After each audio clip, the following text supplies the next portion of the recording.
ஐட்டமின் நேயர்களுக்கு வணக்கம். தொடர்ச்சியாக அரசியல் குறித்த செய்திகளை நம்ம பார்த்துட்டு இருக்கோம். அந்த அடிப்படையில் சமீபத்தில் நடந்த அந்த விகடன் புத்தக வெளியீட்டு விழா, எல்லோருக்குமான தலைவர் அம்பேத்கர் அப்படிங்கிற ஒரு புத்தகம் வெளியிடப்பட்டு அதில் ஆதவ அர்ஜுனாவும் தாவேக தலைவராக இருக்கக்கூடிய விஜய் அவர்களும் பேசின பேச்சு சர்ச்சையை ஏற்படுத்தியது. அதைத் தொடர்ந்து செய்தி ஊடகங்கள்ல விசிகா அழுத்தப்பட்டதா, திமுக அழுத்தம் கொடுத்ததா, திணறிய திருமாவளவன், திருப்பி அடித்த ஆதவ அர்ஜுன் சொல்லி பல்வேறு வகையில சர்ச்சைகளை ஏற்படுத்தக்கூடிய வகையிலாம் விவாதங்கள் நடந்தது. நேற்று ஒரு வழியாக இந்த பிரச்சனை ஒரு முற்றுப்புள்ளி வைக்கப்பட்டதாக நினைக்கப்பட்டாலும், ஆனால் இதுக்கு பிறகு இன்னும் மிகப்பெரிய சிக்கல்கள்லாம் இருக்குன்ற மாதிரி ஒரு சம்பவத்தை நடத்தியிருக்கிறாங்க. அதாவது ஆதவ அர்ஜுனா இடைநீக்கம் செய்யப்பட்டிருக்கிறார் 6 மாத காலத்திற்கு.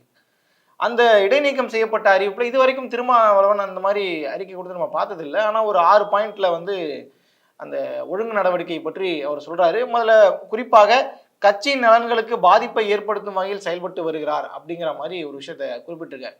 கட்சியின் நலனை பாதிக்கக்கூடிய வகையில் செயல்பட்டிருக்காரு அப்படின்னா என்ன அவர் வார்த்தையை பயன்படுத்தினாரு அப்படிங்கிறது இருக்கும் இல்லையா? ஏன்னா ஒரு ஸ்பீச்சை மையப்படுத்தி தான் கேட்குறாங்க.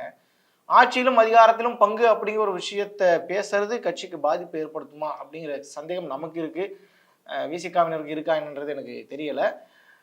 அதே போல மன்னராட்சி பற்றி பேசினார். இந்த 2 மேட்ரு தான் ஹைலைட்டான மேட்ரு. கட்சி ஆட்சியிலும் அதிகாரத்திலும் பங்கு அப்படிங்கிறது நம்ம ஏற்கனவே தொடர்ச்சியாக பல வீடியோக்களை சொல்லிட்டு இருக்கோம். இது இன்னைக்கு நேற்று பேசின விஷயங்கள்ல திருமாவளவன் தன்னுடைய அரசியல் பயணத்தை 80களில் ஆரம்பிச்ச காலகட்டத்திலிருந்தே 91ல கட்சியாக அறிவிக்கப்பட்டதிலிருந்தே திருமாவளவன் பேசிட்டு இருக்க ஒரு விஷயம் இது.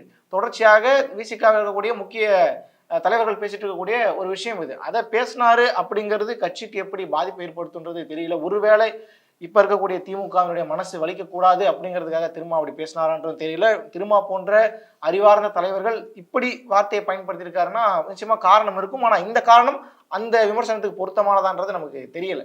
மன்னராட்சி அப்படிங்கிற ஒரு சப்ஜெக்ட் உள்ள வருது. எல்லாருமே மக்களால் தேர்ந்தெடுக்கப்பட்ட பிரதிநிதிகள் தானே. உதயநிதி மட்டும் என்ன நேரா ஒரு அமைச்சர் ஆயிட்டாரா? அவர் ஒரு மக்களால், சேப்பாக்கம் மக்களால் அவர் தேர்ந்தெடுக்கப்பட்ட ஒரு சட்டமன்ற உறுப்பினர். அவருக்கு ஒரு அமைச்சர் பொறுப்பு கிடைச்சிருக்குன்னா அந்த கட்சியில் இருக்கக்கூடியவர்களும் தொண்டர்களும் திமுகவுக்கு ஆதரவு அளிக்கக்கூடியவர்களும் ஏத்துக்கிட்டாங்க, மக்கள் ஏத்துக்கிட்டாங்கன்ற அடிப்படையில் தான் வந்திருக்காருன்னு சொல்லி ஒரு விமர்சனம் எதிர்கருத்து வச்சாலும் தொடர்ச்சியா என்ன அப்படி பேசிட்டு இருக்காங்க அப்படின்னா, சரி, உதயநிதி ஸ்டாலின் அவர்கள் அமைச்சர் ஆகிட்டாரு, ஏன் அந்த கட்சியில் இருக்கக்கூடிய மூத்த தலைவர்கள் இந்த பொறுப்புக்கு வர்றதுக்கு அவங்களுக்கு தகுதி இல்லையா, இல்லை அவங்களுக்கு அனுபவம் இல்லையா, இல்லை கட்சியை பற்றியும் அரசியலை பற்றியும் புரிதலற்றவர்களாக இருக்கிறார்களா அப்படிங்கிற கேள்வியும் நமக்கு எழுகிறது. அதே போல உதயநிதி ஸ்டாலின் சொன்னார் இல்லையா, சினிமா செய்திகள்லாம் பார்ப்பதில்லை அப்படின்னு சொல்லி.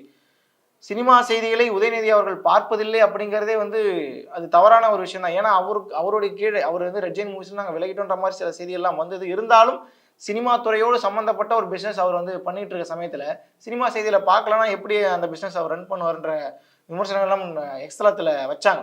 சரி, அதெல்லாம் விட்டுட்டு இப்போ மறுபடியும் அந்த அறிக்கையில் வரும்பொழுது அதில் 3ஆவதா பாயிண்ட் அவர் சொல்றாரு, தொடர்ச்சியாக அவர் எதிர்மறையாக செயல்பட்டு வருவதும் அத்தகைய செயல்பாடுகள் மேலோட்டமாக நோக்கினால் கட்சியின் நலன் மற்றும் அதிகார வலிமைக்கானதாக தோன்றினாலும் அவை கட்சி மற்றும் தலைமையின் மீதான நன்மதிப்பை நம்பகத்தன்மையை கேள்விக்குள்ளாக்கும் வகையில் பொதுவெளியில் கடுமையான விமர்சனங்களை சந்தித்து வருகின்ற மாதிரி சொல்றாரு.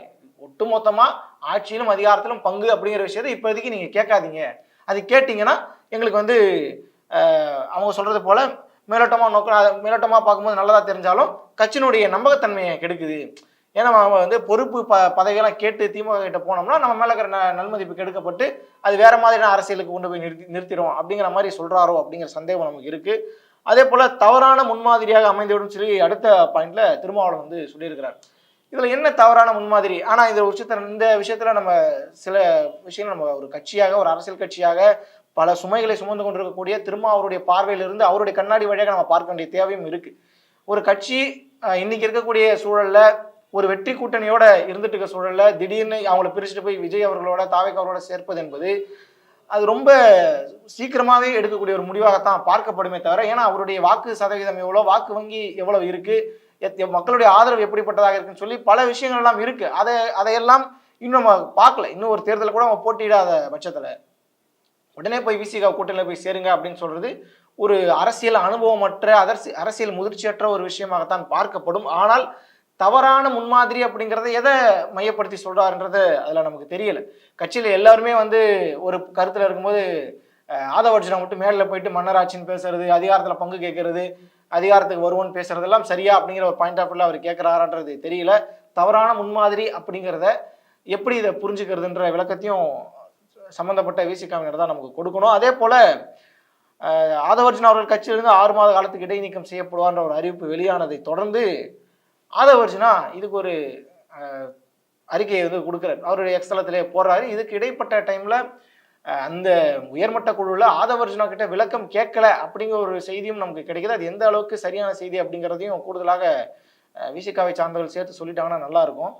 1000 கைகள் மறைத்தாலும் ஆதவன், அதாவது அவர் ஆதவன் மறைவதில்லைன்ற மாதிரி அவர் கருத்துக்கு வர்றார். ஆனால் ஆதவன் மறைவதில்லை அப்படிங்கிறத அதுக்கு அந்த பழமொழிக்கான அர்த்தம். அந்த பழமொழியை மையப்படுத்தி தான் இந்த இதை எழுதியிருக்காரு. அதில் அவர் குறிப்பிட்ட ஒரு 2-3 விஷயத்த மட்டும் சொல்லிடுறேன் நான். ஒடுக்கப்பட்ட மக்களுக்கு அதிகாரம் கிடைத்துவிடக் கூடாது என நினைக்கும் மனநிலை தான் மன்னர் பரம்பரைக்கான மனநிலை என அழுத்தமாக பதிவு செய்ய விரும்புகிறேன். அவருடைய இந்த அறிக்கையில, அவர் அந்த எக்ஸ்தலத்தில் பதிவிட்ட அந்த அறிக்கையில சொன்னபடி பார்க்கும் பொழுது அவர் அந்த மன்னராட்சி அப்படிங்கிற ஒரு விஷயத்துல ரொம்ப தெளிவாகவே இருக்கிறாரோ, அழுத்தமாகவே இருக்கிறாரோன்றதான் நமக்கு ஏற்படுகிறது. மன்னராட்சி அப்படின்னு நம்ம எடுத்தோம்னா அவர் குறிப்பிடுறது திமுகவினுடைய தாத்தா முதல்வராக இருந்தால், அடுத்து வந்து மகன் முதல்வராக இருக்கிறார், அடுத்து பேரன் முதல்வராக இருப்பார், இப்படியே அவங்க வாரிசு மட்டுமே வந்துட்டு இருப்பாங்க. இப்போ நாங்களாம் வந்து, அதாவது கீழே இருக்கக்கூடிய தலித்களோ சிறுபான்மை மக்களோ அவங்க வந்து வரக்கூடாதான்ற மாதிரி ஒரு டோன்ல அவர் கேட்கிறாரு. அதுல அவர் ரொம்ப அழுத்தம் திருத்தமாகவே இருக்கிறாரோ அப்படிங்கிற ஒரு விஷயத்த வந்து நம்மளால புரிஞ்சுக்க முடிகிறது. கருத்தியல் வழியாக தோன்றும் தலைவர்களே மக்களுக்கான ஆட்சியாளர்களாக விளங்க முடியுமே தவிர பிறப்பால் அல்ல என்ற கொள்கையில் உறுதியாக பயணிக்கிறேன். மறுபடியும் திமுக போட்டு அடிச்சு தும்சம் பண்ணியிருக்காரு இந்த பாயிண்ட்ல. அதே போல 1000 கைகள் மறைத்தாலும் ஆதவன் மறைவதில்லை அப்படிங்கிற ஒரு வசனத்தோட அவர் வந்து முடிச்சிருக்கிறாரு. ஒட்டுமொத்தமாக நீங்க என்னை வந்து இடைநீக்கம் பண்ணாலும் நான் பேசிட்டு தான் இருப்பேன்ற மாதிரி ஒரு பாயிண்ட்டுக்கு நகராரு. இந்த புத்தக வெளியீட்டுக்கு போய் கலந்துக்க சொல்லி சொன்னது ஆதவர்ஜுனாவை அவர்களே கலந்துக்க சொன்னதே திருமாவளவன் தான் சொல்லி திருமாவே சொன்னார். ஆனால் கட்சி கட்டுப்பாட்டை மீறி செயல்பட்டதால் இடைநீக்கம் அப்படிங்கிறது இது ஒரு முரண்பாடாக தெரியுதே அப்படிங்கிற ஒரு கேள்வி திருமாவை நோக்கியும் விசிகாவை நோக்கியும் வரும். அதை அவர்கள் எப்படி எதிர்கொள்ள போகிறாருன்றது நமக்கு தெரியல. ஏன்னா இதை பற்றி நிறைய மீம்ஸ், ட்ரோல்ஸு, அதே மாதிரி இந்த கார்ட்டூன், இந்த மாதிரி விஷயங்கள்லாம் நிறையா வந்து அது ஒரு மாதிரி திருமா மேலேயே ஒரு பேட் இம்ப்ரெஷன் ஏற்படுத்தக்கூடிய வேலைகள்லாம் ஒரு பக்கம் நடந்துகிட்டு இருக்கு. ஆனால் அதையெல்லாம் திருமா அவர்கள் வந்து ஈஸியாகவே ஹேண்டில் பண்ணக்கூடிய நபர். இந்த விஷயத்துல சற்று தடுமாற்றம் இருக்குன்ற மாதிரி ஒரு சந்தேகம் நமக்கு ஏற்படுகிறது. திருமாவின் பலம் திருமாவுக்கே தெரியலையோ அப்படிங்கிற ஒரு சந்தேகம் நமக்கு ஏற்படுது. ஏன்னா இன்னைக்கு தேதியில, இப்ப நம்ம பேசிட்டு இருக்க இந்த தேதியில திருமாவினுடைய முக்கியத்துவம் தாவேகாவுக்கு தெரிஞ்சிருக்கு, அதிமுகவுக்கு தெரிஞ்சிருக்கு, கூட இருக்கக்கூடிய எல்லா கட்சிகளும் திருமாவினுடைய பலத்தை வந்து நல்லாவே புரிஞ்சு வச்சிருக்காங்க, திமுக உட்பட. ஆனால் இப்படி பலமாக இருக்கக்கூடிய தாய் சிறுத்தைக்கு இந்த சிறுத்தையினுடைய பலம் என்னன்றது தெரியலையோ அப்படிங்கிற சந்தேகத்தையும் நமக்கு ஏற்படுது. ஏன்னா இன்னைக்கு டிமாண்ட் வைக்கக்கூடிய இடத்துல திருமாவளவர்கள் வளர்ந்தாங்க, விசிகா வந்துடுச்சு. ஏன்னா ஒரு மினி கவர்மெண்ட்டே அவர் வச்சிருக்காரு, 4 எம்எல்ஏ 2 எம்பின்னு சொல்லி ஒரு மினி கவர்மெண்ட்டே உள்ள வச்சிருக்காரு. அப்படிப்பட்ட நபர், மிகப்பெரிய வாக்கு வங்கி வச்சிருக்கக்கூடிய ஒரு நபர், அவர் எந்த பக்கம் இருக்கிறாரோ அந்த பக்கம் வெற்றி செல்வதற்கான வாய்ப்புகள் உள்ள ஒரு நபர்.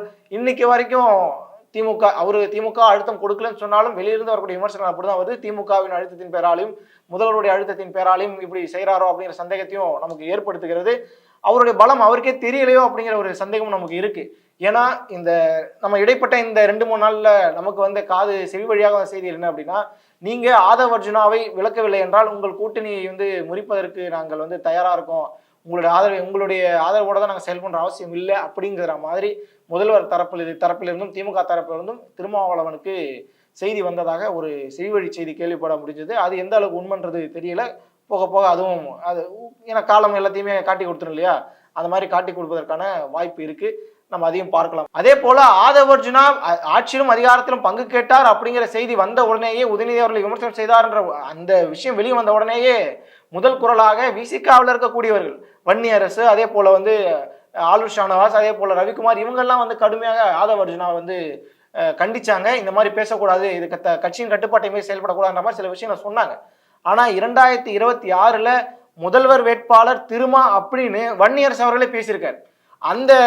அந்த பேட்டியெல்லாம் கூட இப்ப சமூக வலைதளங்களை போட்டு ட்ரோல் பண்ணிக்கிட்டு இருக்காங்க. 2026 முதல்வர் வேட்பாளராக திருமாவளவனை நாங்கள் முன்னிறுத்துவோம்னு சொல்லி ஆதவர்ஜுனா பேசுறதுக்கு முன்னாடியே திரு வன்னியரசு அவர்கள் பேசியிருக்கிறாங்க. இப்ப நம்ம வீடியோ போட முடியாது, அதனால அந்த ஆடியோ மட்டும் நீங்க கேளுங்க. இப்ப 2026 அப்புறம் வந்து விடுதலை சிறுத்தைகள் முதல்வர் வேட்பாளர் திரு திருமாவளவன் இருப்பார் அப்படின்னு சொல்லி, அதுல எந்த மாற்று கருத்தும் இல்லை. எங்களுடைய தலைவர் திருமாவளவன் அவர்களை முதல்வர் வேட்பாளராக நாங்கள் வந்து 2026 வந்து நம்ம வந்து 2026 திருமாவளவன் அவர்களை நாங்க வந்து முதல்வர் வேட்பாளராக முன்னிறுத்துவோம், அதுல எந்த மாற்று கருத்தும் இல்லைன்னு பேசின வன்னியரசு மேல என்ன நடவடிக்கை பாயுதுன்றதையும் நம்ம பொறுத்திருந்து பார்க்கலாம். சரி, அடுத்ததாக இதுல சில விஷயங்களை மட்டும் குறிப்பிட்டு நம்ம முடிச்சிடலாம். இப்ப வந்திருக்கக்கூடிய சில சர்ச்சையான விஷயங்கள் என்ன அப்படின்னா, ஆதவ் அர்ஜுனா தமிழக வெற்றி கழகத்தில் இணைவதற்கு பல வாய்ப்புகள் இருக்கு அப்படிங்கிற மாதிரியான செய்திகளும் வெளியாகி இருக்கிறது. சில இணைய ஊடகங்கள், இணையத்தில் இருக்கக்கூடிய அச்சு ஊடகங்கள் இருக்கு இல்லையா, இந்த வெப்சைட்ஸ்ல, நியூஸ் வெப்சைட்ஸ்ல வந்து இந்த மாதிரி நியூஸ்லாம் வந்துகிட்டு இருக்கு. ஆதவ் அர்ஜுனா ஒரு முக்கிய பொறுப்பாளராக அதுல வந்து பொருளாளர் பதவி வழங்குவதற்கும் வாய்ப்பு இருக்கிறது. அவர் தாவேகா கட்சிக்கு செல்வதற்கும் வாய்ப்பு இருக்கிறது. தாவேகால இருக்கக்கூடிய முக்கிய தலைவர்கள், மேல்மட்ட தலைவர்கள் ஆதவ் அர்ஜுனாவை வந்து வரவேற்க காத்திருக்கிறார்கள்ன்ற மாதிரி செய்திகள்லாம் வந்திருக்கிறது. இந்த ஆதவ் அர்ஜுனாவுடைய வரவு இருந்துச்சுன்னா அங்க புஷி ஆனந்த் வந்து அப்படியே கொஞ்சம் ஓரம் கட்டுவதற்கான வாய்ப்புகளும் இருக்குன்ற மாதிரியும் செய்தி ஊடகங்கள்லேயே இப்போ வர ஆரம்பிச்சிருச்சு. என்ன நடக்குது ஏது நடக்குன்றதையும் நம்ம பொறுத்து வந்து பார்க்கலாம். இன்னைக்கு நம்ம பேசிட்டு இருக்க இந்த 10/12/2024 மனித உரிமைகள் தினம். இனம், நிறம், பாலினம், மொழி, மதம், அரசியல், அதே போல நாடு, இப்படிங்கிற எல்லா விஷயங்களையும் தாண்டி சமூக உயர்வு போன்ற எந்த வேறுபாடுகளும் இன்றி ஒவ்வொரு மனுஷனும் வாழ்வினுடைய அவசியத்தை புரிஞ்சு உணர்ந்து உலக மனித உரிமை தினத்தை வந்து கொண்டாடிக்கிட்டு இருக்காங்க.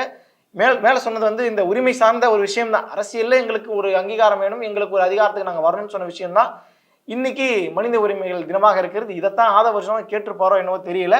இருந்தாலும் ஆதவ் அர்ஜுனா இடைநீக்கம் செய்யப்பட்டிருக்கிறார். தொடர்ச்சியாக ஆதவ் அர்ஜுனா என்ன மாதிரியான விஷயங்கள்லாம் முன்னெடுக்கிறாரு, என்ன அடுத்த கட்ட நகர்வு என்னங்கிறதையும் நம்ம பொறுத்திருந்து இன்னொரு வீடியோவில் நம்ம தெளிவாகவே பார்க்கலாம்.